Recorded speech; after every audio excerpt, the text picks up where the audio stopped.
আগের দিন আমরা জিওয়েডে গিয়ে শেষ করেছিলাম। আজকে একটু বলি সৌরজগতের বিভিন্ন গ্রহগুলো সম্পর্কে।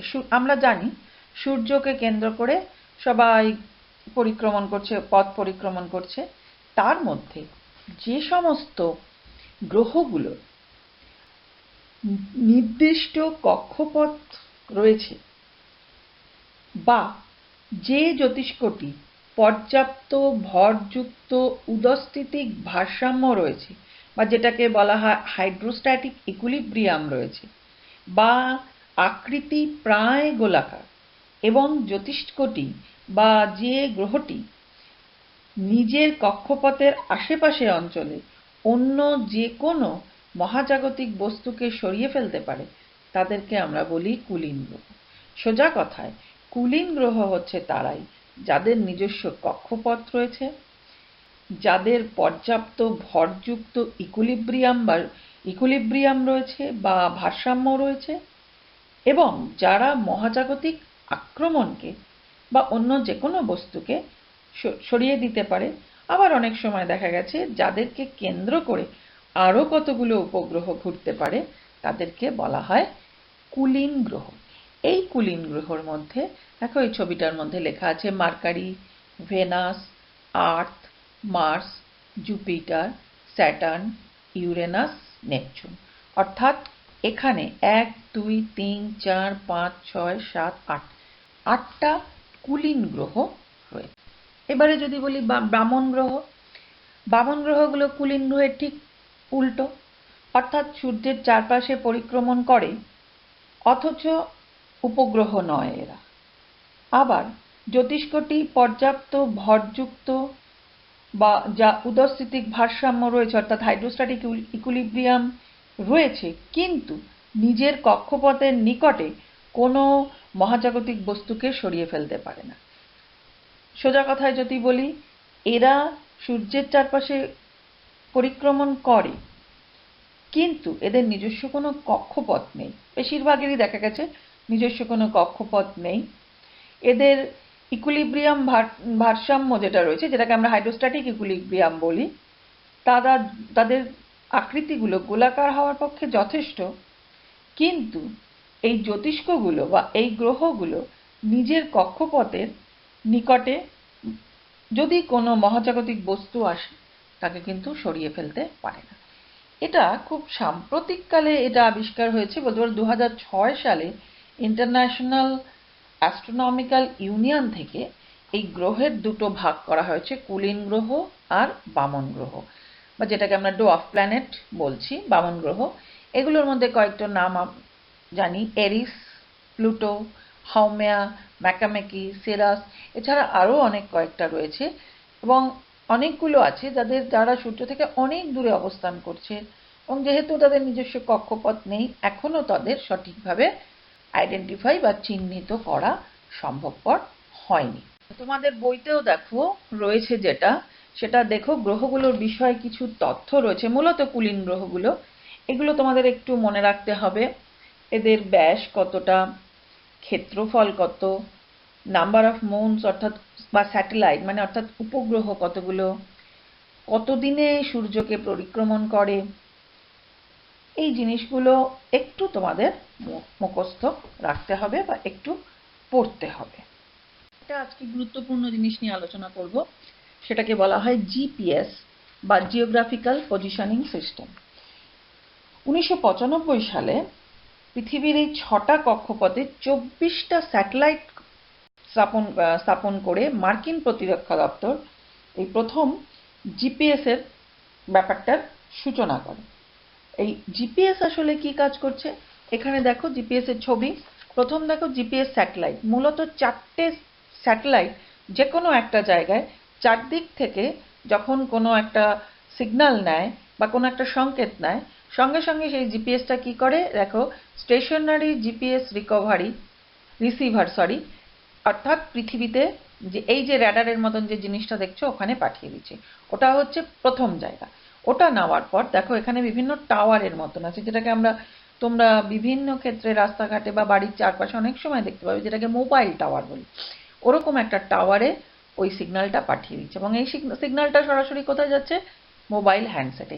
এইভাবে আমাদের মোবাইল কানেক্টিভিটি হচ্ছে। অর্থাৎ জিপিএস বা জিওগ্রাফিক্যাল পজিশনিং সিস্টেম ব্যবহারের সবচেয়ে সহজ এবং সবচেয়ে বেশি ভালো উদাহরণ হচ্ছে এই মোবাইল, যেটা আমরা ব্যবহার করছি। এই যে ফোন করছি, ফোন করার সাথে সাথে সেই যে আরেকটা জায়গায় যে কানেক্টিভিটি হচ্ছে সেটা কিভাবে, এই জিপিএস স্যাটেলাইট মাধ্যমে। অর্থাৎ পৃথিবীর উপরে অসংখ্য স্যাটেলাইট আছে, তার মধ্যে যে কোনো 4টে স্যাটেলাইট প্রতি মুহূর্তে একটা জায়গার উপর সেন্সার করে যাচ্ছে। এবার যেই মুহূর্তে একটা সিগন্যাল পাচ্ছে সে সেই সিগন্যালটা কোথায় পাঠিয়ে দিচ্ছে, এই সেন্সারটা কিভাবে করছে, ছবি তুলে করতে পারে বা অন্যান্য যে কোনোভাবে সে সেন্সার করছে। সেই সেন্সার বা সেই সিগন্যালটাকে সে কোথায় পাঠিয়ে দিচ্ছে, পৃথিবীতে রাখা যে স্টেশনারি জিপিএস রিসিভার আছে সেখানে। সেই জিপিএস রিসিভার সে তখন ধরো আমরা যে মোবাইল টাওয়ারগুলো দেখি সেই টাওয়ারগুলোতে পাঠাচ্ছে, সেখান থেকে সেটা আসছে হ্যান্ডসেটে বা আমাদের মোবাইলে। এইভাবে পুরো কানেক্টিভিটিটা হচ্ছে।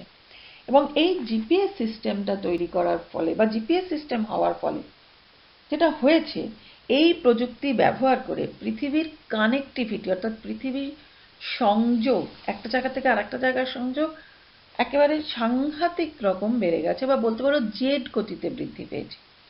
এর একটা ভালো উদাহরণ নিজেরাই বোঝো, যেখানে বসেও যে কোনো জায়গা থেকে আমরা মোবাইলে পৃথিবীর যে কোনো প্রান্তের লোকের সাথে যে কোনো মুহূর্তে কথা বলতে পারি। এটার সবচেয়ে বড় উদাহরণ হচ্ছে, কারণটা হচ্ছে জিপিএস, এই জিওগ্রাফিক্যাল পজিশনিং সিস্টেম। এছাড়া কিভাবে কাজ করে জিপিএস? বিমানে এই যন্ত্রটা রাখা থাকলে বিমান চলাচলে অর্থাৎ দিক নির্ণয়ে সাহায্য করে। কত উচ্চতায় রয়েছে সেটা বলে দেবে, কত দ্রাঘিমা কত অক্ষাংশে রয়েছে সেটাও বিমানকে বলে দেবে এই জিপিএস সিস্টেম। সে একই জিনিস বিমানে যেমন করে, জাহাজে, স্টিমারে, গাড়িতে সব জায়গায় করবে, ট্রেনে সমানভাবে করবে।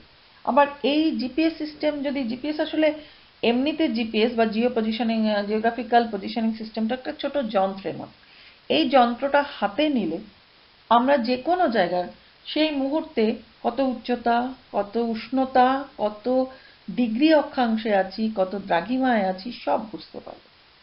জরিপ কার্যে, মানচিত্র তৈরির কার্যে জিপিএস কিন্তু অনস্বীকার্য। এই প্রযুক্তি ব্যবহার করলে কোনো একটা জায়গায় দুর্ঘটনা হচ্ছে, সঙ্গে সঙ্গে সেখানে চলে যায়।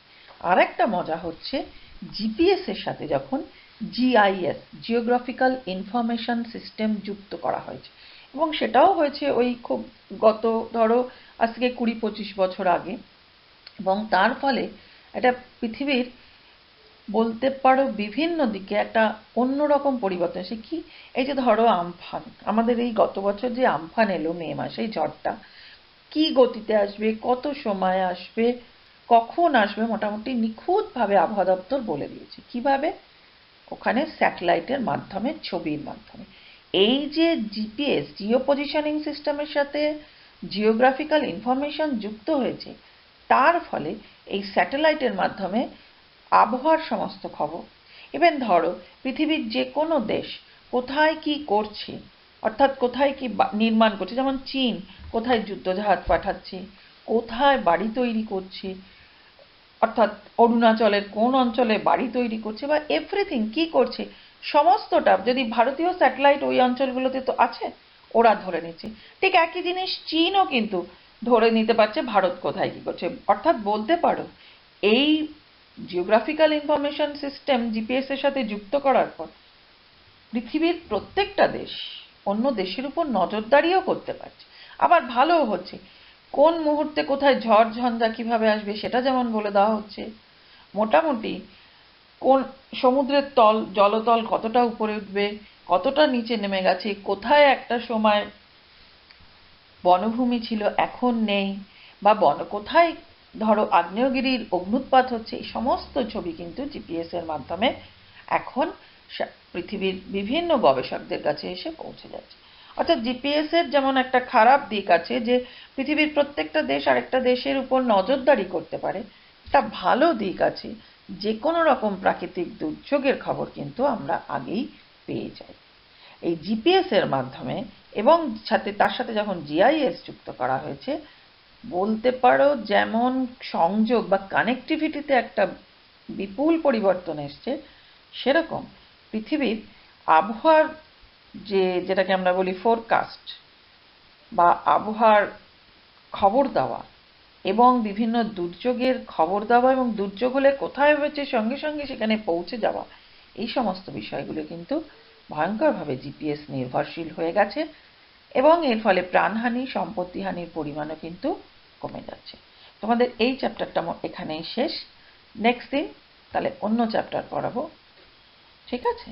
ওকে।